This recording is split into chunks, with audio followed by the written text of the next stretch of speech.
नमस्कार, one India Hindi में आपका स्वागत है। दुनिया के सबसे ताकतवर लड़ाकू विमानों में से एक राफेल की पहली खेप थोड़ी ही देर में अंबाला पहुंचने वाली है। सभी 5 विमान सोमवार को फ्रांस से रवाना हुए थे, जो 7 घंटे का सफर करके यूएई पहुंचे और इसके बाद ये भारत में लैंड करेंगे। पांचों विमान थोड़ी ही देर में अंबाला एयरबेस पर लैंड करेंगे।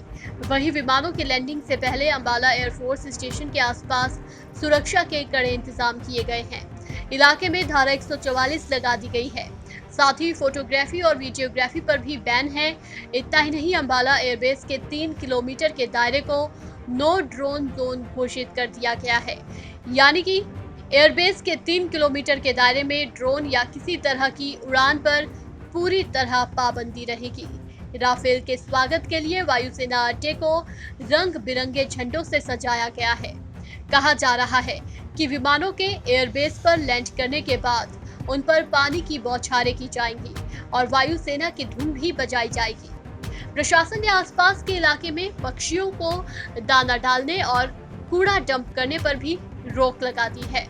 अंबाला एयरफोर्स स्टेशन भारतीय वायुसेना के नए राफेल फाइटर जेट का घर होगा, मगर राफेल के लिए अंबाला ही क्यों चुना गया, ये सवाल सबके मन में है। तो ऐसे में इसके पीछे की वजह यह है कि अंबाला ही वो जगह है जहां से हमारे देश के दोनों दुश्मनों को कुछ मिनटों पर धूल चटाई जा सकती है। यानी कि अंबाला एयरबेस से चीन और पाकिस्तान दोनों की सीमाएं नजदीक हैं, इसलिए राफेल का घर अंबाला एयरबेस बनाया गया है। भारत ने वायुसेना के लिए 36 राफेल विमान खरीदने के लिए 4 साल पहले फ्रांस के साथ 59,000 करोड़ रुपए का करार किया था। इन 5 विमानों में 3 सिंगल सीटर विमान और 2 ट्विन सीटर विमान शामिल हैं। आपको बता दें कि भारत को फ्रांस से 36 राफेल विमान मिलने हैं, जिनमें से 5 आज अंबाला पहुंच रहे हैं। सभी 36 विमानों की डिलीवरी 2021 तक पूरी हो सकती है। वायुसेना के बेड़े में राफेल के शामिल होने से उसकी युद्ध क्षमता में अहम बढ़ोतरी होने की उम्मीद है। भारत को ये लड़ाकू विमान ऐसे वक्त में मिल रहे हैं जब भारत और चीन के बीच पूर्वी लद्दाख में सीमा को लेकर विवाद चल रहा है।